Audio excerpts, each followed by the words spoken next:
Manampy vahoaka ny fanaovana didipotra faobe zany hoe maimaim-pona raha ny hamaron'ny zaza tonga amin'ireny hetsika ireny zany ampolony maro ohatra zao maly no vita soavana atao amin'ny commune Ambohimangakely tao hetsika izay nataon'ny team Varadrano ety asa sosialy ity.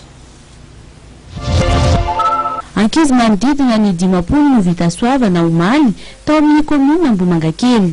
Didipotra faobe izy ity izay nikarakarainy antoko team Varadrano notarihan'ny député Randriambolaina Jerry. Ankoatran'ny maimaim-pona ny fandidiana izay nataon'ny dokotera Ayazy dia mbola nahazo kilalao sy bisikileta ihany koa ny zaza vita fora.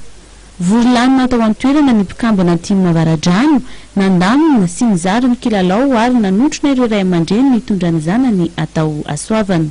Araky ny fambatahana vahoaka moa izay tonga miona aminay matetika dia mba mangataka zareo zany mba hanaovana didipotra faobe satria raha mahafantatra ny fahasiarana ny olona koa amin'izao fotoana izao dia izay no antony nanomanina ny jipo anatin'ny atokotiko Madagasikara nanomanana didipotra faobe mba jerevana manokana an'ireo ankizy zany ety amin'ny faritra Varadrano.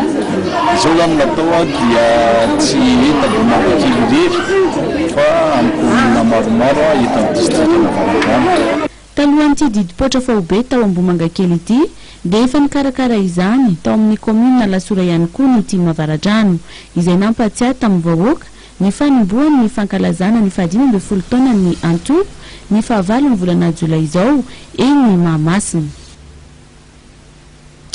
Dia iny vaovao sosialy ny toko lasa tabovavy no entiny sarana aminao amin'ity takariva ity ankasitrahana ianao nanaraka izany hatramin'ny farany mitohy hatrany fandarana eto Fahitalavitra Ma TV mametraka ny veloma mandrapitafa ao manaraka indray mankasitraka tompoko.